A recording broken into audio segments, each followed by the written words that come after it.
बच्चों, आज हम सेकेंड यूनिट का चैप्टर 7 स्टार्ट कर रहे हैं, वाष्पोत्सर्जन ट्रांसपिरेशन। लास्ट जो आपने चैप्टर पढ़ा था उसमें आपने देखा था कि पौधे जो होते हैं सॉइल से वाटर का एब्जॉर्प्शन करते हैं रसारोहण की क्रिया द्वारा और उस वाटर को विभिन्न अंगों तक पहुंचाते हैं। जो प्लांट्स द्वारा वाटर एब्जॉर्प्शन की जो मात्रा है, क्वांटिटी है, वो बहुत ज़्यादा मात्रा में करते हैं, जबकि वो उसका यूज़ जो है वो उतनी अमाउंट में नहीं कर पाते हैं, उतनी मात्रा में उस जल का प्रयोग नहीं कर पाते हैं। तो पौधों की जो उपापचय क्रियाएं हैं उनमें जो एब्जॉर्ब जो वाटर की अमाउंट है, अवशोषित जल की जो मात्रा है वो बहुत कम होती है और बाकी जितना भी वाटर है, मतलब जो उपापचय क्रियाओं में जितना भी जल उन्होंने प्रयोग किया है उसके अलावा बहुत सारा जल जो उनके शरीर में बचा है उसका वो जो वाटर बचा है उसका वाष्प के रूप में, वेपर के रूप में वो उनको उड़ा देते हैं। ठीक है, तो यही क्रिया क्या कहलाती है? वाष्पोत्सर्जन या ट्रांसपिरेशन कहलाती है। तो क्या परिभाषा है इसकी? पौधों के विभिन्न वायवीय अंग, ठीक है, याद रखना इसमें मेन फोकस किस पे करना है? वायवीय अंगों द्वारा। वायवीय अंग कौन से होते हैं? तना है, पत्तियां हैं, लीव्स हैं, ठीक है, फ्रूट्स भी हो सकते हैं। तो ये सब क्या है? वायवीय अंगों द्वारा अवशोषित जल को वाष्प के रूप में, वेपर के रूप में त्यागने की जो क्रिया है वही क्या कहलाती है? वाष्पोत्सर्जन या ट्रांसपिरेशन कहलाती है। ठीक है, वाष्पोत्सर्जन के जो टाइप्स हैं वो थोड़े से अलग अलग होते हैं। तो देखते हैं, इसके 3 टाइप्स दे रखे हैं। रंध्रीय वाष्पोत्सर्जन स्टोमेटल ट्रांसपिरेशन, उपत्वचीय क्यूटिकुलर ट्रांसपिरेशन और वातरंध्रीय लेंटिक्युलर ट्रांसपिरेशन। तो देखते हैं क्या है ये स्टोमेटल ट्रांसपिरेशन या रंध्रीय वाष्पोत्सर्जन क्या है। इसमें जो वाष्पोत्सर्जन के प्रमुख अंग हैं वो कौन होते हैं? पत्तियां होती हैं, लीव्स होती हैं। और पत्तियों पर क्या पाए जाते हैं? स्टोमेटा, रंध्र पाए जाते हैं। तो पत्तियों पर उपस्थित रंध्रों द्वारा जो वाष्पोत्सर्जन होता है वह क्या कहलाता है? रंध्रीय वाष्पोत्सर्जन कहलाता है। ठीक है, और इस विधि के द्वारा पौधे जो है सबसे ज़्यादा मात्रा में इसी विधि के द्वारा वाष्पोत्सर्जन करते हैं। लगभग 50 से 97% जो है इसी विधि के द्वारा ट्रांसपिरेशन किया जाता है। दूसरे प्रकार का होता है क्यूटिकुलर या उपत्वचीय वाष्पोत्सर्जन। मरुद्भिद जो प्लांट्स होते हैं उनकी लीव्स के ऊपर, ठीक है, एक लेयर पाई जाती है जिसे क्यूटिकल या उपत्वचा कहते हैं। क्यूटिकल जो होती है सामान्यतः क्या होती है? जल के लिए इम्परमिएबल या अपारगम्य होती है, लेकिन क्या होता है कुछ कुछ स्थानों पर वो टूट जाती है या पतली हो जाती है। ठीक है, और वहाँ से वाटर जो होता है वेपर के रूप में उसका लॉस होता है, यानी उस जहाँ पर उपत्वचा टूटी है या पतली हो गई है, थिन हो गई है, वहाँ पर जल का वाष्प के रूप में जो हानि होती है उस क्रिया को क्यूटिकुलर वाष्पोत्सर्जन कहा जाता है। क्लियर है? और ये लगभग जो है इसमें प्लांट्स जो हैं लगभग 3 से 10% इस विधि के द्वारा वाष्पोत्सर्जन क्रिया करते हैं। तीसरे प्रकार का होता है वातरंध्रीय लेंटिक्युलर वाष्पोत्सर्जन। तो हमें सबसे पहले पता होना चाहिए वातरंध्र क्या होते हैं, लेंटिसल क्या होते हैं। जो काष्ठीय पौधे होते हैं उनके स्तंभ पर एक छिद्र पाए जाते हैं एक प्रकार के, उन्हें लेंटिसल या वातरंध्र कहा जाता है। तो काष्ठीय पौधों के स्तंभ या फलों की सतह पर उपस्थित जो रंध्र हैं जिन्हें वातरंध्र कहते हैं, उनके द्वारा जो वाष्पोत्सर्जन होता है उस वाष्पोत्सर्जन को वातरंध्रीय वाष्पोत्सर्जन कहा जाता है। और ये लगभग 0.1% जो है इस विधि के द्वारा वाष्पोत्सर्जन क्रिया होती है, यानी सबसे कम मात्रा में वातरंध्रीय है और सबसे अधिक मात्रा में जो स्टोमेटल ट्रांसपिरेशन है उस विधि के द्वारा ट्रांसपिरेशन होता है। बच्चों, वाष्पोत्सर्जन की क्रिया को समझने के लिए सबसे पहले हमें थोड़ी सी लीव्स की स्ट्रक्चर को, जो आंतरिक इसकी संरचना है पत्ते की, उसको थोड़ा सा याद कर लेते हैं। 11th में हमने पढ़ा था इसकी एनाटॉमी, तो थोड़ा सा इसको रिवाइज कर लेते हैं क्या है ये। तो पत्ती की संरचना में आप देख रहे हो ये सबसे बाहर जो है ये ऊपरी जो सतह है ये क्या कहलाती है? अपर एपिडर्मिस या ऊपरी अधिचर्म।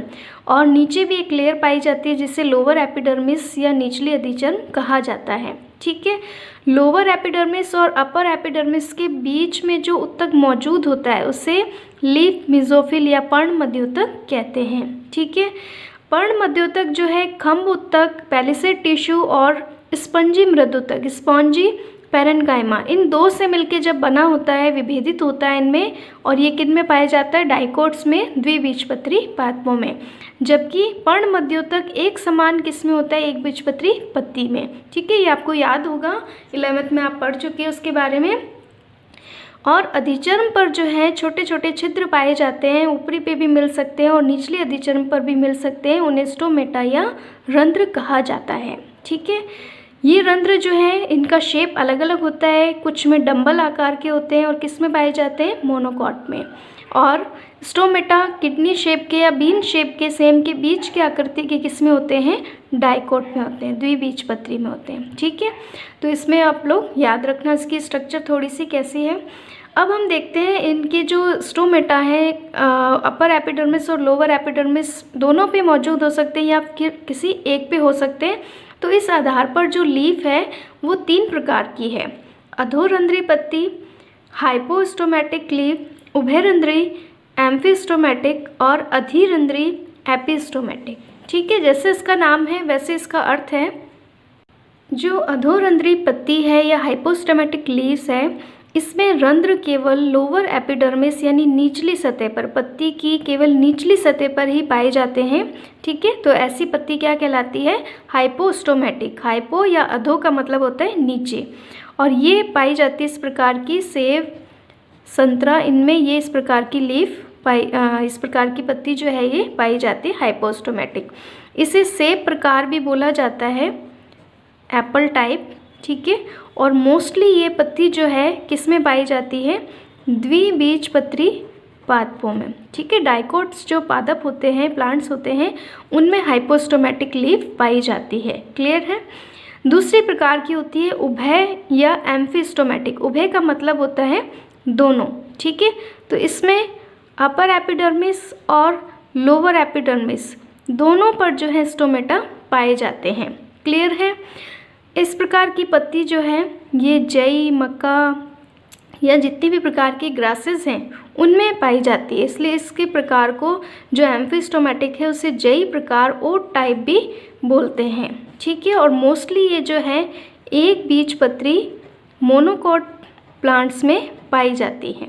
ठीक है, एम्फिस्टोमेटिक दोनों सतह पर, और दोनों सतह पर जो रंध्र पाए जाते हैं वो बराबर, उनका जो है संख्या में, वितरण और संख्या में ये बराबर होते हैं।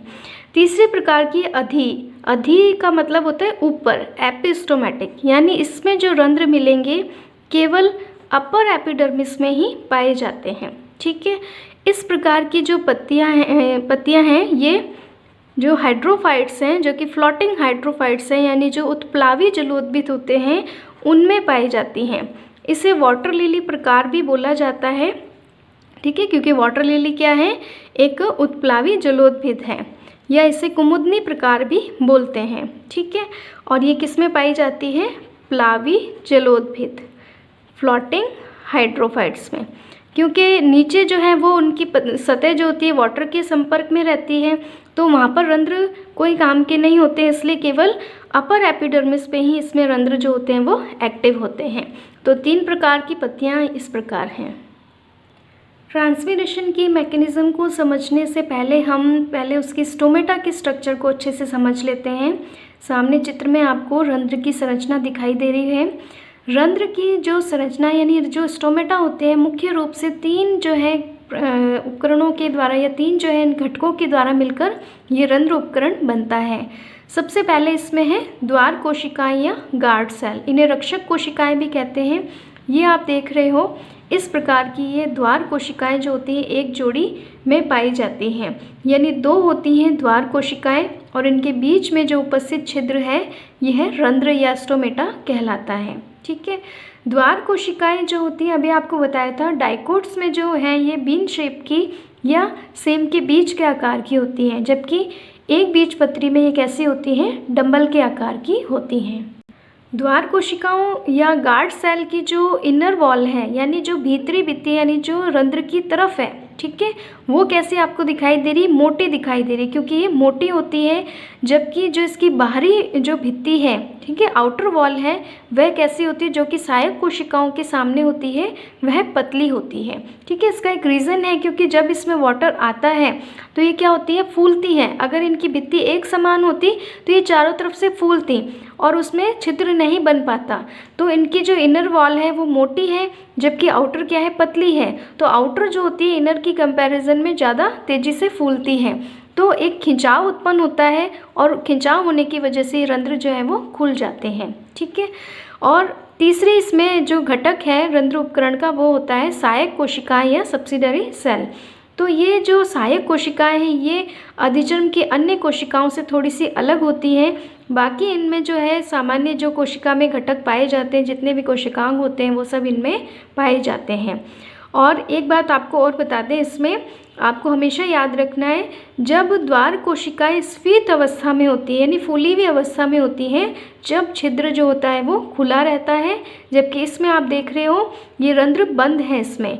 और ये स्थिति कब होती है, जब द्वार कोशिकाएं श्लथ होती हैं, फ्लैसिड हो जाती हैं, तब इनमें जो है रंध्र बंद हो जाते हैं। तो ये सिंपल सी जो है स्टोमेटा की स्ट्रक्चर है, बहुत ही सिंपल है, जो आपको अच्छे से याद रखनी है।